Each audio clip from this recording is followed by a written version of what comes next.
Hi friends, welcome to my channel. ఇప్పుడు update అయితే తీసుకోవడం మీ ముందుకు నేను వచ్చాను ఫ్రెండ్స్. ఇప్పుడు మనం మాట్లాడే టాపిక్ ఏంటంటే, నిన్న జరిగినటువంటి బడ్జెట్లో మనకు రైతులకైతే ఒక గొప్ప శుభవార్త, పండుగ లాంటి వార్త అయితే మన బడ్జెట్లో పెట్టారు కానీ మన ప్రభుత్వం. అదేంటంటే రైతు భరోసాకి అలాగే కౌలు రైతులకు సంబంధించిన అప్డేట్ అయితే కూడా మన దగ్గర ఉంది. అది ఏంటి పూర్తి విధి విధానం తెలుసుకుందాం. మనం బడ్జెట్లో ఉన్నటువంటి తల్లికి వందనం సంబంధించి కూడా బడ్జెట్ అయితే ప్రారంభించారు. దాని పూర్తి విధానాలు తెలుసుకునే ముందు మీరు నా ఛానల్ ఫస్ట్ టైం చూస్తే సబ్స్క్రైబ్ చేసుకుని అలాగే లైక్ చేయండి. ఎప్పటికప్పుడు లేటెస్ట్ అప్డేట్ కోసం నా వాట్సాప్ ఛానల్ క్రియేట్ చేసి మీకు డిస్క్రిప్షన్లో ఉంటుంది, ఫాలో అప్ చేయండి ఫ్రెండ్స్. మనం పూర్తిగా అయితే వివరాలకు వెళ్ళిపోతాం ఫ్రెండ్స్. మనకున్న సమాచారం వరకు ఏంటంటే, నిన్న జరిగినటువంటి బడ్జెట్ సూపర్ 6 పథకాలకైతే ప్రాధాన్యం అయితే ఇచ్చారు ఫ్రెండ్స్.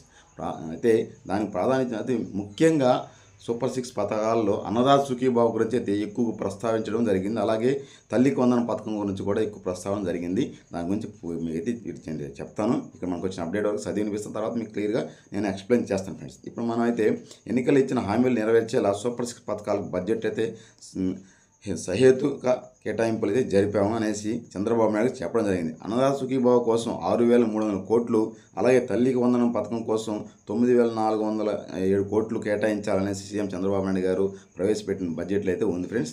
అలాగే మనకి ఇక్కడ ఇచ్చినటువంటి సూపర్ 6 బడ్జెట్లో కూడా తల్లికి అన్నదాత సుఖీభావ అలాగే కౌలు రైతుకు సంబంధించిన విషయం కూడా మనకైతే అప్డేట్ అయితే ఉంది.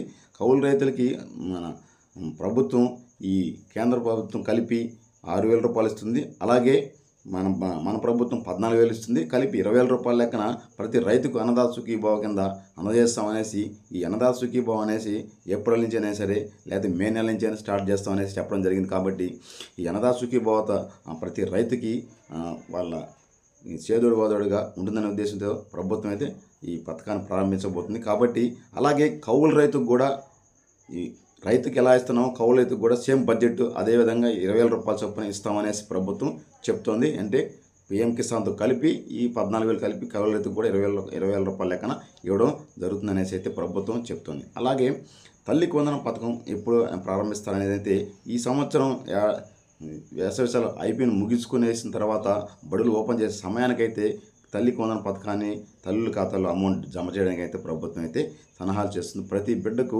ఎంతమంది స్టూడెంట్స్ ఉంటే, అంటే ఒక ఇంట్లో 2 ముగ్గురున్నా ఒక్కొక్కరు 15,000 రూపాయల చొప్పున అమౌంట్ ఇస్తాము చెప్పడం జరిగింది ప్రభుత్వం. గత ప్రభుత్వంలో 15,000 రూపాయలు ఇస్తానని చెప్పేసి 2,000 రూపాయలు కోత పెట్టి 13,000 రూపాయల లెక్కన అందరికి ఇస్తానని ప్రతి ఒక్క ఇంట్లో ఒక బిడ్డకే ఇచ్చారు.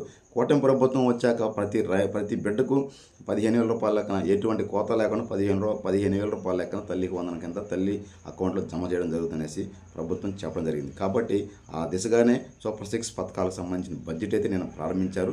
ఈ పూర్తి విధానాలు అయితే మీకు నేను స్క్రీన్ షాట్ కూడా మీకు అయితే వీడియోలో చూపిస్తాను, మీరు చూసుకోవచ్చు ఫ్రెండ్స్. మనమైతే ఎటువంటి అబద్ధాలు చెప్పేదేం కాదు. కాబట్టి అలాగే తల్లికి వందనం అయితే మనకి జూన్లో అయితే స్టార్ట్ చేయబోతారు. మే నుంచి స్టార్ట్ చేసి జూన్ కల్లా ప్రక్రియ పూర్తి చేయబోతారు. అలాగే మనకి ఈ నెలలో ప్రారంభించేటువంటి పథకాలు కూడా మీకు చిన్న అప్డేట్ అయితే చెప్తాను. ఏంటంటే ఈ నెలలో అయితే రేషన్ కార్డులు ఇవ్వడానికి అయితే సలహాలు అయితే చేస్తున్నారు. రేషన్ కార్డులు ఇచ్చిన తర్వాత మిగతా పనులన్నీ చేయాలనేసి ప్రభుత్వం ఆలోచిస్తుంది. ఎందుకంటే తల్లికి వందనం ఇవ్వాలన్నా కానీ చాలామంది అర్హులైన వాళ్ళు కూడా రేషన్ కార్డులుగా అనర్హులయ్యి చాలామంది ఉన్నారు. కాబట్టి ఫస్ట్ రేషన్ కార్డులతో మొదలుపెట్టి తర్వాత అన్ని పథకాలన్నీ ఇవ్వాలనేసి ప్రభుత్వం అయితే ఆలోచనతో ఉన్నట్టయితే మన సమాచారం అయితే ఉంది ఫ్రెండ్స్. అయితే ఈ నెలలో రేషన్ కార్డులకి అయితే సలహాలు చేస్తున్న కొత్త రేషన్ కార్డుకి సంబంధించినవి. అలాగే ఈ నెల ఈ ఉగాదికి అయితే ఉచిత ప్రయాణం బస్సుకు సంబంధించిన అప్డేట్ కూడా అయితే మనకు రాబోతుంది. మహిళలకైతే ఉచిత బస్సు ప్రయాణాన్ని కూడా ప్రారంభించబోతారు. ఉగాది నుంచి ప్రారంభించాలనేసి ప్రభుత్వం సలహాలు అయితే చేస్తుంది ఫ్రెండ్స్. ఈ నెల అయితే ఒక 2 పథకాలు అయితే ప్రారంభించబోతున్నారు. ఇది ఉచిత బస్సుకు సంబంధించిన ఒకటి, అలాగే కొత్త రేషన్ కార్డులకు సంబంధించినది ఇస్తారు.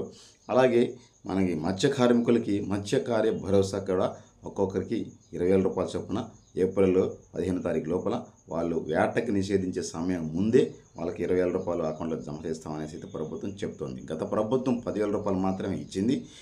కూటమి ప్రభుత్వం 10,000ని ఎక్స్ట్రాగా పెంచి 20,000గా వాళ్ళకైతే ఇవ్వబోతున్నాం అనేసి అయితే ప్రభుత్వం బడ్జెట్లో కూడా పెట్టడం జరిగింది. కాబట్టి ఆ దిశగా కూడా కూటమి ప్రభుత్వం సూపర్ 6 పథకాలని ముందు తీసుకెళ్లేదానికి సంక్షేమం ఒకవైపు, అలాగే పథకాలు మరోవైపున సమానచితతో బడ్జెట్ని అయితే ప్రారంభించడం జరిగింది ఫ్రెండ్స్. నిన్న ఇది ఫ్రెండ్స్ బడ్జెట్లో ఉన్నటువంటి విశేషాలు, చిన్న పొరపాట్లు మన్నించిన ఫ్రెండ్స్. ఇటువంటి లేటెస్ట్ అప్డేట్స్ కోసం నా ఛానల్ సబ్స్క్రైబ్ చేసుకోండి, లైక్ చేయండి ఫ్రెండ్స్. చిన్న పొరపాట్లు మన్నించండి ఫ్రెండ్స్. జై హింద్ ఫ్రెండ్స్.